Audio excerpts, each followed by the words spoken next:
Di beberapa wilayah Provinsi Jawa Barat, selama ini memang cukup dikenal sebagai daerah sentra industri pembuatan tahu. Sebut saja mulai Kabupaten Sumedang, Garut, Ciamis, hingga Tasikmalaya. Hampir di beberapa daerah tadi, banyak dijumpai tempat produksi industri pengolahan makanan yang terbuat dari kacang kedelai ini. Kang, ya. Ini kan kedelainya Kang? Ya, tolong bantuin itu aja apa ngegaduk aci. Oh, ya Kang. Ya. Bagi masyarakat Indonesia, kacang kedelai merupakan bahan untuk beragam olahan pangan, mulai dari tempe, kecap, tauco, dan juga olahan tahu ini. Sejarah mencatat olahan tahu mulai dikenalkan kepada masyarakat Nusantara kala itu oleh bangsa Tionghoa pada sekitar abad ke-10. Untuk dijadikan olahan tahu, kacang kedelai memang melalui beberapa tahapan yang tidaklah singkat.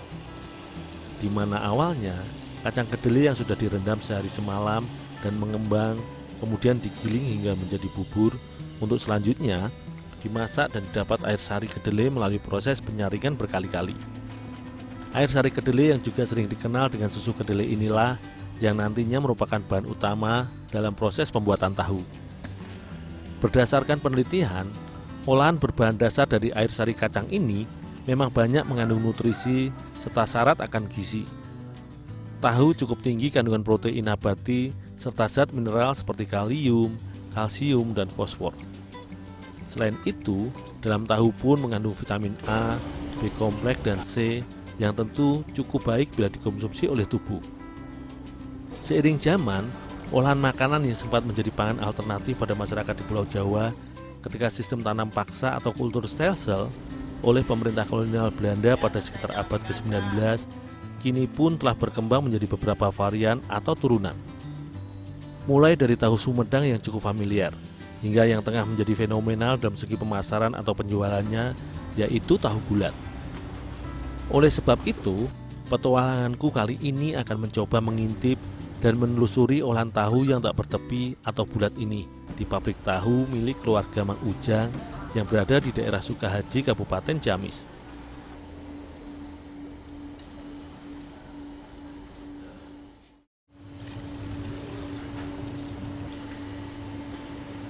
Dalam proses pembuatan tahu bulat, sebenarnya tidak jauh berbeda pada proses pengolahan tahu dari bahan kedelai pada umumnya.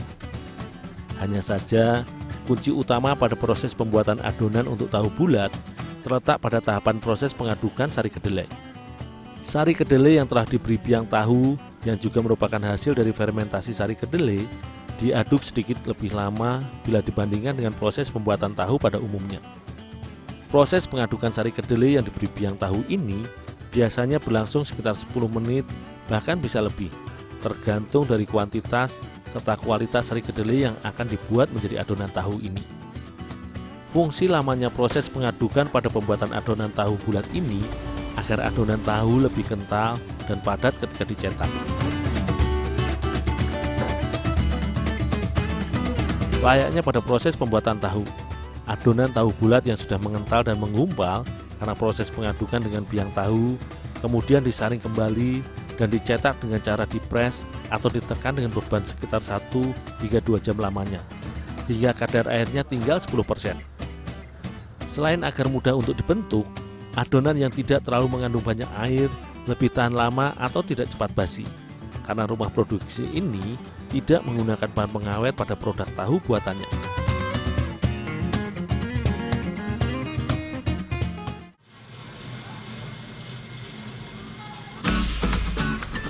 Selanjutnya, tahu yang sudah dipres dihancurkan teksturnya untuk dibuat adonan dengan alat khusus. Selagi diaduk, adonan tak lupa ditambahkan garam sebagai perisa atau cita rasa agar gurih. Proses pengadukan atau mixing inilah yang menjadi kunci dari adonan tahu bulat.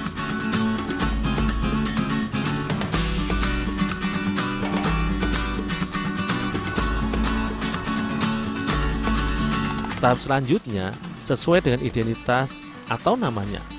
Adonan tahu yang sudah diadon dengan mixer pun dicetak menjadi bulatan-bulatan dengan bantuan mesin khusus. Rumah produksi yang beroperasi hampir 24 jam ini memproduksi tahu bulat dalam 2 macam ukuran, yaitu diameter 3 cm serta diameter 5 cm.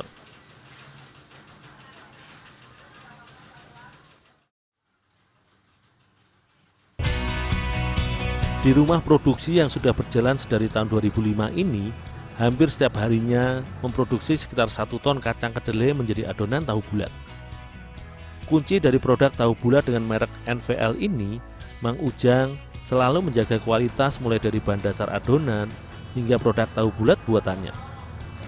Mang Ujang pun tengah mencoba berkreasi membuat produk tahu bulat olahannya ini diberikan adonan isian seperti durian, coklat, dan juga oncom yang merupakan cita rasa khas tanah Sunda ini.